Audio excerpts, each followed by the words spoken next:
Your studies doesn't get better by chance, it gets better by change.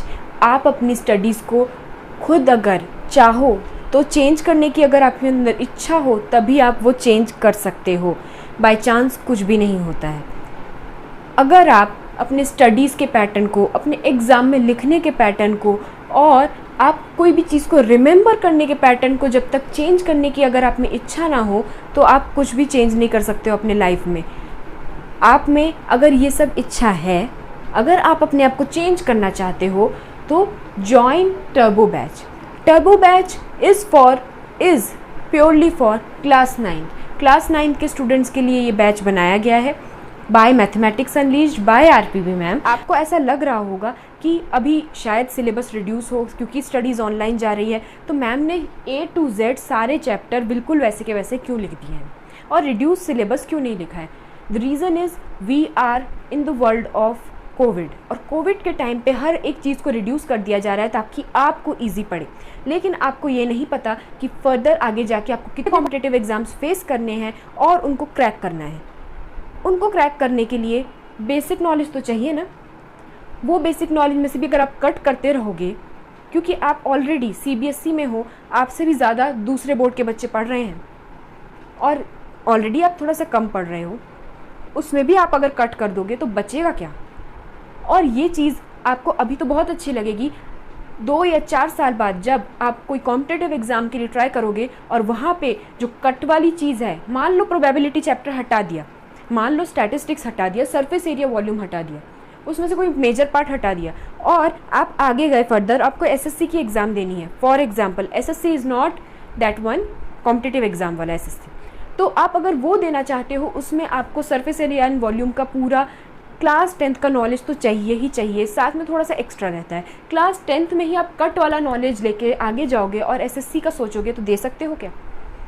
So you have to be thorough with the full course, full syllabus of class 10th। मैं पूरा पढ़ाने वाली हूँ, लेकिन जो reduced part है वो आपको पहले ही बता दूँगी कि इसमें से इतना इतना पार्ट रिड्यूस हुआ है, इस चैप्टर में से ये पार्ट रिड्यूस हुआ है, ताकि आप उसके बारे में अच्छे से जान लो और एग्ज़ाम टाइम पे स्पेशली वो चीज़ों पे फोकस ना करो। आपको बस ये बैच ज्वाइन करना है। बैच ज्वाइन करने के लिए कोई भी एक्स्ट्रा पैसे नहीं लगेंगे क्योंकि ये यूट्यूब पे फ्री अपलोड होने वाला है। ऐसा भी नहीं होगा कि हाफ बैच में से मैं आपको बोलूँ कि मेरे दूसरे किसी वेबसाइट पे आ जाओ और वहाँ पे आके पे करो। कुछ नहीं होने वाला है, प्योरली ये यूट्यूब पे अपलोड होने वाला है। फुल बैच आपको कंप्लीट बैच मिलेगा और आपको कंसंट्रेट करके बस मैं जैसे बताऊं वैसे चलना है। आपका क्लास 9, 10th ये सब तो भूल ही जाओ, आपका जो फर्दर 11, 12th और उसके भी ऊपर का जो स्टडीज़ है ना, उसमें भी इम्प्रूवमेंट शो होगा इस बैच को ज्वाइन करने से। क्यों?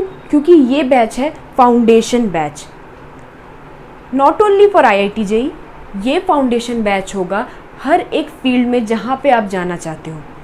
क्योंकि आपको सिर्फ मैथमेटिक्स ही नहीं सिखाया जाएगा, इसके साथ आपको बहुत कुछ एक्स्ट्रा नॉलेज मिलेगी, जैसे पेपर को सॉल्व कैसे किया जाए, पेपर में कैसे कैसे लिखा जाए, और भी बहुत कुछ। एग्ज़ाम से रिलेटेड टिप्स मिलेगी, स्टडीज़ से रिलेटेड टिप्स मिलेगी, कॉन्सेंट्रेट कैसे किया जाए, फोकस कैसे किया जाए।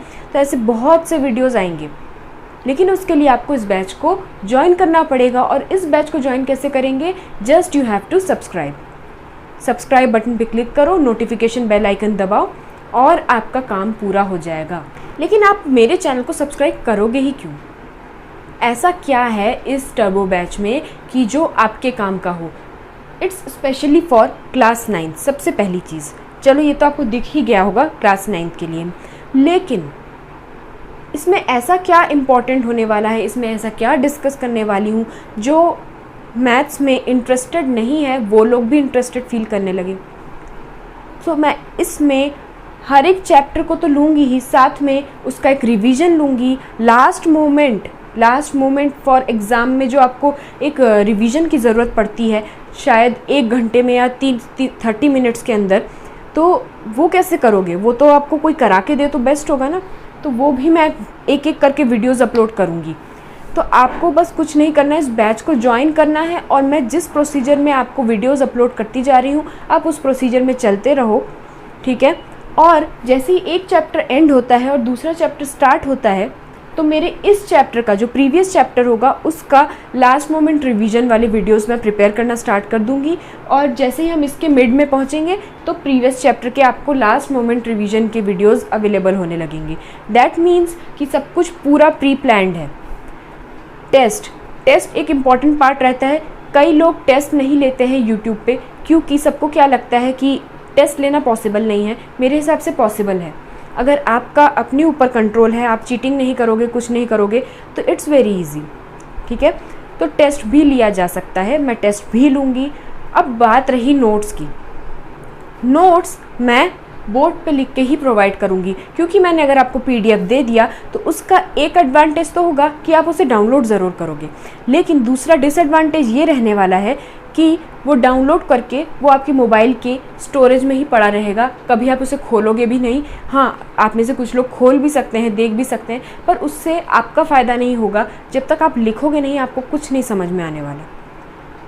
और एक और चीज़, एक और एडवांटेज मिलने वाला है कि जब मैं बोर्ड पे कोई चीज़ एक्सप्लेन करूँगी तो आप उसको लिख के देखोगे, यानी आपका सेकेंड टाइम तुरंत के तुरंत हो गया। उसके बाद रिवीजन सीरीज़ आएगी तो रिवीजन भी करवाऊँगी। उसके बाद लास्ट मोमेंट रिवीजन वाली सीरीज़ आएगी, तो इससे आपका 3 या 4 बार तो रिवीजन में प्रैक्टिस हो ही जाएगी। तो इससे ही आपको धीरे धीरे प्रैक्टिस के साथ साथ ही आप ग्रो करोगे। डाउट से रिलेटेड जो भी काम करोगे वो आप करोगे। आप कमेंट बॉक्स में अपना डाउट पोस्ट करोगे। मेरा ये काम रहेगा कि मैं आपको उसका रिप्लाई दूँ। मैक्सिमम टू मैक्सिमम एक ही दिन के अंदर उसका रिप्लाई आपको आ जाएगा। ठीक है, लेकिन अगर आप अपने फ्रेंड्स को भी उसमें ऐड कर लेते हो, दैट मीन्स जो मेरा ये बैच है इसमें अगर आप अपने फ्रेंड्स को भी शेयर करके ऐड कर लेते हो, तो इससे ये फ़ायदा होगा कि आपके फ्रेंड्स भी इसी पार्ट में कनेक्टेड रहेंगे। वो भी ये वीडियोस देखते रहेंगे, उनको दिखेगा कि मेरे ही फ्रेंड का एक डाउट यहाँ पे चल रहा है, तो मैं उसको रिप्लाई कर देता हूँ या कर देती हूँ। ठीक है ना, तो ये जो है ये रहेगा हमारा एक ग्रुप बनेगा। तो इससे ग्रुप को बनाने का काम अभी आपका है, क्योंकि मैं एक एक स्टूडेंट्स तक तो दुनिया के नहीं पहुंच सकती।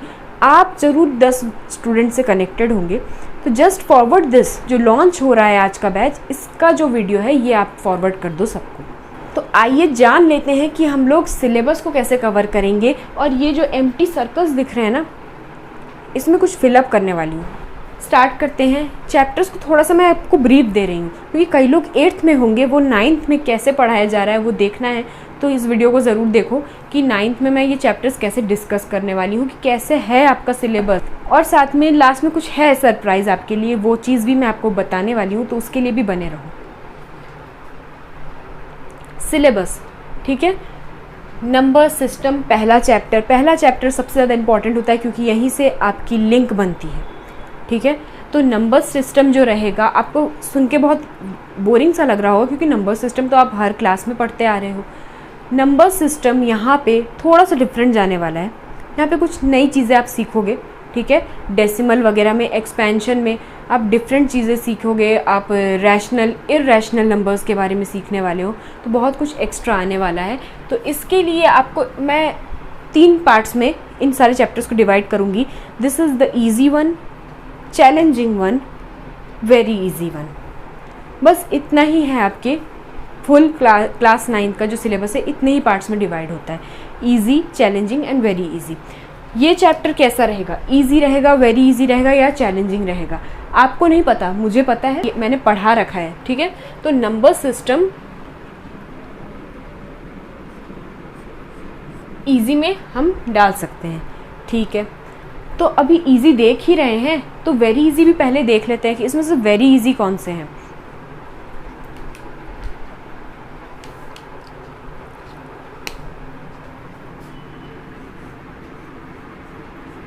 Probability very easy, statistics very easy,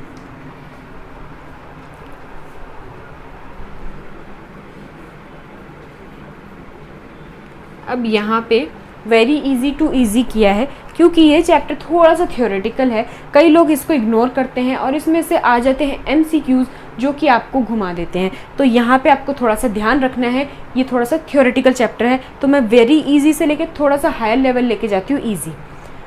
constructions, उसके बाद लाइन्स एंड एंगल्स।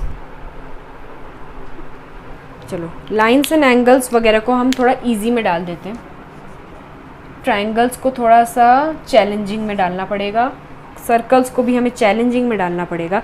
ये जो चैप्टर्स आप देख रहे हो ना, ट्रायंगल सर्कल्स, इतना इजी सा नाम लग रहा है ट्रायंगल और सर्कल, इसमें क्या है ऐसा, यही चैप्टर्स आपको घुमाने वाले हैं, ये थोड़े से चैलेंजिंग रहेंगे, ठीक है। पॉलिनोमियल्स चैलेंजिंग में ही आएगा, क्योंकि इसके आपके फॉर्मूलेज आपके दिमाग में बैठते नहीं है, बैठ भी जाते हैं तो लर्न नहीं कर पाते हो आप। तो ये सब चीज़ें आपको थोड़ा सा ध्यान रखना पड़ेगा। ये थोड़ा सा ठीक ही लग रहा है मुझे, हाँ, इसको भी चैलेंजिंग में डालती हूँ। कंस्ट्रक्शन हेरॉन्स फार्मूला बहुत इजी है, अगर आपने ट्राइंगल्स वगैरह सब अच्छे से कर लिया है, और हेरॉन्स फार्मूला में आपको half into base into height वाला जो फार्मूला है आपने 8th में किया है वो याद होगा, तो उसका नेक्स्ट वर्जन है ये, ठीक है। तो इसमें आपको टेंशन नहीं जाएगा, इजी में रहेगा ये भी इजी में रहेगा। कंस्ट्रक्शन वेरी इजी में डाल देते हैं, क्योंकि बहुत ही इजी है ये भी very easy. Coordinate geometry easy, इसको चैलेंजिंग में ले सकते हैं, चैलेंज इजी टू चैलेंजिंग, ठीक है। तो ये मैंने आपके बारे में सोच के ही लिया है डिसीजन इनको चैलेंजिंग और इसमें डालने का, क्योंकि आप कैसा सोचते हो उसके हिसाब से। लेकिन फिर भी कई लोगों को जो चीज़ें चैलेंजिंग रहती है वो इजी लगती है, और कई लोगों को ये इजी चीज़ें भी चैलेंजिंग लगती है, तो इट डिपेंड्स ऑन यू। मैंने आपको बस एक ब्रीफ दे दिया है कि आपका जो सिलेबस है मैक्सिमम कैसा डिवाइडेड है, ठीक है। तो अभी मैंने जैसे आपको बताया ट्राइंगल्स, सर्कल्स, ये चैप्टर्स जो रहेंगे ना, ये 9th में भी रहेंगे और 10th में भी रहेंगे, and these chapters are really very important. इन चैप्टर्स का पूरा डायरेक्ट कनेक्शन 9th 10th में रहता है, तो इनको बहुत अच्छे से पढ़ना है आपको। पॉलिनोमियल्स भी बहुत इंपॉर्टेंट है, ये अलजेब्रा ही है जो क्लास 8th में चला था, वो 9th में आपका आके पॉलिनोमियल में कन्वर्ट हुआ है, और 10th में भी आपका ये चलता रहेगा। ट्रिग्नोमेट्री में भी आपका थोड़ा अलजेब्रा घुसेगा, तो वो ट्रिग्नोमेट्री क्लास 10th में आने वाली है, उसके लिए आपको यहाँ से बेस बनाना पड़ेगा। बहुत कुछ है ऐसा जो आपको अभी ध्यान में रखना है और उसको वैसा करते जाना है। देखो, linear equation in 2 variables easy to थोड़ा सा चैलेंजिंग में है, ठीक है। तो ये सब के बारे में आपको पता चलेगा, इसके बारे में मैं आपको ज़्यादा ब्रीफ नहीं दे सकती। देखो, लाइंस एंड एंगल्स बहुत इजी चैप्टर है, लेकिन कई लोगों को लाइंस एंड एंगल्स टफ इसलिए जाता है क्योंकि वो स्टार्टिंग के बेसिक्स पे ध्यान नहीं देते हैं और उसको अपने दिमाग में रख नहीं पाते हैं। इन सब चैप्टर्स में कुछ कुछ चीज़ें ऐसी रहती है जो अपने दिमाग में रखनी पड़ती है। रखना यानी लर्न करना नहीं है, मैं कभी भी लर्निंग को सपोर्ट नहीं करती। कुछ चीज़ें हैं जो आपको लर्न करनी पड़ सकती है, लेकिन लर्न मैथ्स में कभी मत करना, प्रैक्टिस करना, और प्रैक्टिस करते करते ही वो लर्न हो जाता है, ठीक है। तो रट्टा मत लगाओ, रट्टाफिकेशन साइड में रखो और कोई भी चीज़ को समझो, 10 बार समझो तो तीसरी चौथी बार में तो आपका पूरा वो फिक्स ही हो जाता है चीज़, ठीक है। तो ये चीज़ थी, हमने डिस्कस कर लिया, ओवरऑल एक ब्रीफ ले लिया। Finally I want to end with the aim of turbo batch. Aim क्या रहने वाला है स्टार्टिंग में बता देती तो मज़ा नहीं आता, लास्ट तक बचा के रखा है, और आप लोगों को अभी ये सरप्राइज़ रिवील हो रहा है। तो एम क्या है? एम ऐसी ऐसी चीज़ें हैं ना कि जो बाकी के बैचेस में नहीं मिलने वाली, और साथ में ये जो एम्स है ना ये सही में फुलफ़िल की जाएंगी, ठीक है। एम क्या क्या है टर्बो बैच का? फाउंडेशन सुपर स्ट्रॉन्ग, आपकी जो फाउंडेशन है फॉर द फ्यूचर की, जो भी आपकी एग्ज़ाम्स रहने वाली है आगे जाके आफ्टर क्लास 10th, जो भी आप कॉम्पिटिटिव एग्ज़ाम्स देने वाले हैं, और मेन आप एडमिशन लेने के लिए आपको जो स्कोर चाहिए रहता है, तो उसके लिए फाउंडेशन होना चाहिए ना कुछ नॉलेज का, वो आपका सुपर स्ट्रॉन्ग रहने वाला है। सेकंड चीज़ ग्रोथ, ये दोनों चीज़ें मेरी मेन रहेगी, चैनल का मेन एम रहेगा, ठीक है। तो ग्रोथ क्या रहेगा? ग्रोथ आपका एवरलास्टिंग रहेगा। जब तक आप इस बैच के साथ जुड़े हुए हो और एक एक चीज़ फॉलो कर रहे हो, मैं आपको 100% गारंटी देती हूँ कि ग्रोथ जो रहेगा आपका होता रहेगा, अगर आप हर एक चीज़ फॉलो कर रहे हो तो। टर्म्स एंड कंडीशंस रहते हैं ना, वैसे ये टर्म्स एंड कंडीशन है कि ये जो ग्रोथ है वो एवरलास्टिंग तब होगी जब आप हर एक चीज़ फॉलो करोगे। अब 3 चीज़ें और हैं जो बेस हैं इस टर्बो बैच की, वो है टाइम। टाइम जो रहेगा आपका फुल्ली यूटिलाइज होने वाला है, that means no time waste, nothing. आपको अगर एक टॉपिक के लिए पर्टिकुलर आप एक वीडियो देख रहे हो और वो 30 मिनट्स का वीडियो है, तो 30 मिनट्स में से कुछ भी टाइम वेस्ट नहीं जाने वाला। या फिर मैं जैसे कि आपका रहता है ना कि बोर्ड इरेज करने में टाइम जा रहा है, कुछ नहीं होने वाला वैसा। आपको एग्जैक्टली जो जो कंटेंट चाहिए वो मिलेगा, और बाकी के एक्स्ट्रा जो रहेंगे वो कट आउट कर दूंगी वीडियो में से, ताकि आपका जो टाइम रहे वो बचे। ठीक है, तो आपका जो टाइम रहेगा वो फुल्ली यूटिलाइज होगा। वीडियो अगर 1 घंटे का बन रहा होगा और उसमें से ट्रिमिंग करनी पड़े तो मैं ट्रिम आउट करके उसमें से बेस्ट पार्ट निकाल के आपको दे दूंगी, ताकि आपका जो रहे टाइम वो यूटिलाइज हो, एक्स्ट्रा की चीज़ें थोड़ी साइड हो जाए और मेन चीज़ों पे फोकस हो। ठीक है, अब अंडरस्टैंडिंग को थोड़ा सा रखते हैं, यहाँ पे चलते हैं। कंसेप्चुअल नॉलेज जो रहेगी वो आपको मैक्सिमम मिलेगी। मैथमेटिक्स अनलीस्ड का टैगलाइन ही है, अगर आप ध्यान से देखोगे, कि वेयर कंसेप्ट रूल्स, यानी कंसेप्ट रूल करेगा मेरे चैनल पे। कंसेप्चुअल नॉलेज आपको एक एक चीज़ का डेप्थ में मिलेगा। यहाँ पे एक और चीज़ ऐड कर दो, डेप्थ।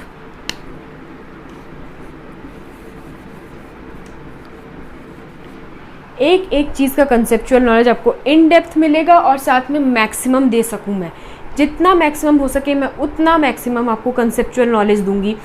हाँ, एक पॉइंट के बाद आपको नेक्स्ट क्लास का वेट करना पड़ेगा उस कंसेप्चुअल नॉलेज के लिए। मैक्सिमम जितना 9th के लिए रिक्वायर्ड है उतना मैं आपको पूरा कंसेप्ट आपको क्लियर कर दूँगी। ठीक है, अब अंडरस्टैंडिंग जो है वो आपका ऐसा होना चाहिए कि आपको हर एक चीज़ समझ में कम से कम समय में आए।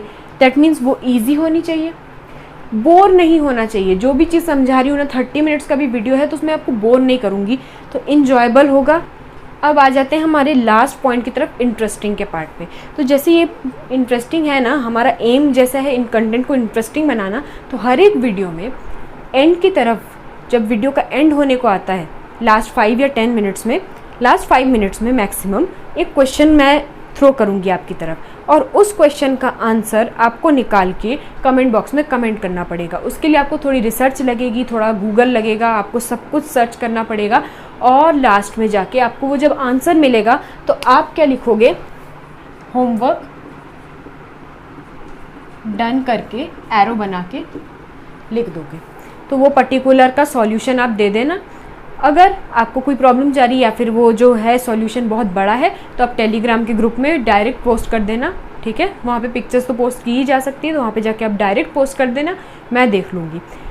So that's all for today students. आज के लिए इतना ही बहुत है। मैंने आपको पूरा बता दिया कि मेरे टर्बो बैच का एम क्या रहने वाला है और मैं क्या क्या एग्जैक्टली पढ़ाने वाली हूँ आपको। लेकिन आपको जाने से पहले एक काम करना है, लाइक करिए, सब्सक्राइब बटन पे क्लिक करिए, नोटिफिकेशन बेल आइकन दबाइए, और सबसे पहली चीज़ आपको जो करनी है वो है share it to your friends. At least 5 to 10 friends को ये वीडियो शेयर करो, ताकि वो भी इस मैथमेटिक्स अनलीस्ड के साथ कनेक्ट हो सके और एक ग्रुप बन सके हमारा।